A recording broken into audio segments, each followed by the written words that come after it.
Full Disclosure, brought to you by Infinitys.com. In this episode, we're going to do Cracking WEP Update. Alright, in this update we're going to show you 4 new attacks. A little bit better than the last attacks we showed you. The first 2 that we're going to show you are ARP Request Replay and Fragmentation Attack. These 2 are clientless attacks. They don't require clients to be connected to the AP. The next 2 are client-based attack. They are Cafe Latte and the Hurt attack. And then finally we're going to show you a new way to crack the IVs. It's the PTW crack. So let's get to it. Alright, for this video we're going to be using Backtrack 3. And like usual, we are going to be using our Linksys WUSB54GC wireless card. And if you do a mod info on the RT73 driver, you'll see that it already has the enhanced driver installed. So we don't have to go and download the new drivers like we did for episode 16 when we cracked WPA.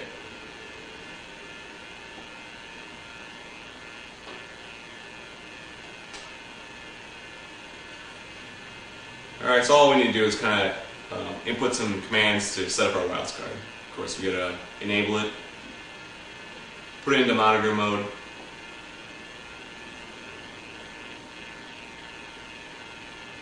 and then we're going to do the IWPriv and Force Prism 1 and IWPriv RFMon TX1, and this will just make our injection a little bit more reliable.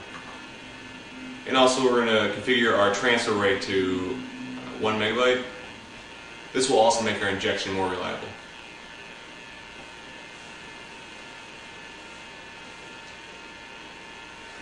And then we can just start Kismet using the start-kismet-ng command.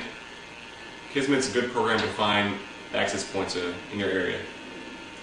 And we're going to be attacking Infinitys access point, and it's on channel 5.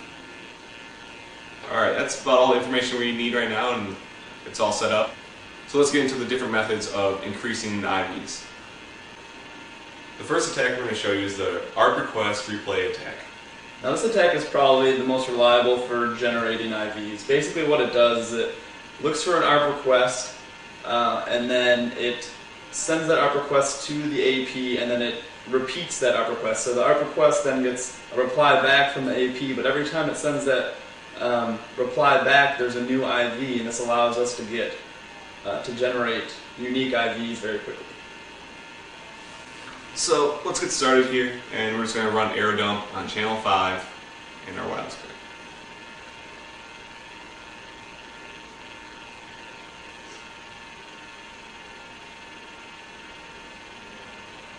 And you may notice under authentication it says open. This is required when you're doing clientless attacks. It will allow you to create a fake authentication with the AP, so that way you can replay the packets. In newer versions of AirPlay, they have an option to test your injection and quality. I would recommend doing this if you have a wireless card that you're not sure if you have injection, if you're not sure if injection works with your wireless card. And just AirPlay -9 and then your interface.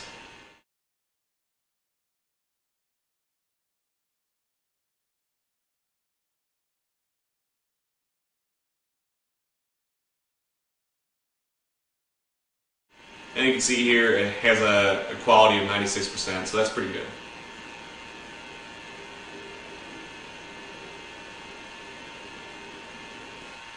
First thing we're going to do is we're going to do the fake authentication.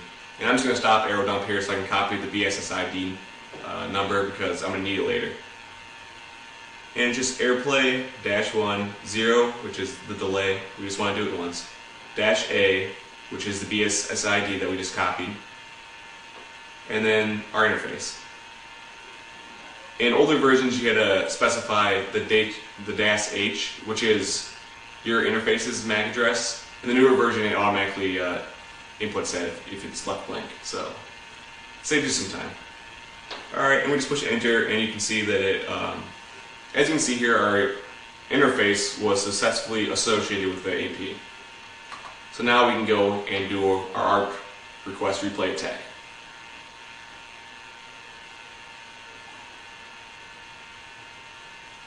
And that is the -3 option.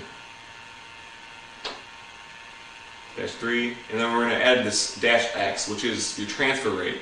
Because if you're running off like the live CD or like a virtual machine, or if you have a slow computer, if you don't cap off your packets per second, it could freeze or lock up or just not work. So it's a good idea to limit your packets per second so that way it doesn't happen.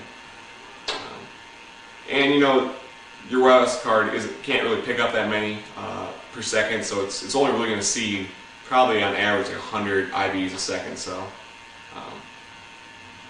it's really not necessary to have a really high transfer rate.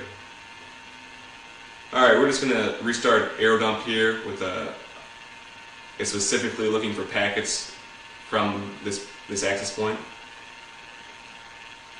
And you do that by specifying the BSSID.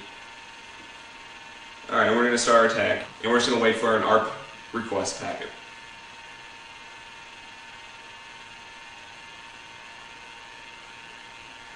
And as you can see there, it found one, and it automatically started replaying that packet, and you can see that the IVs are being generated.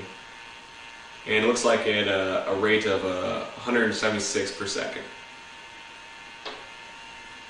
We're not going to let the text go all the way through. We're going to show you the next attack now.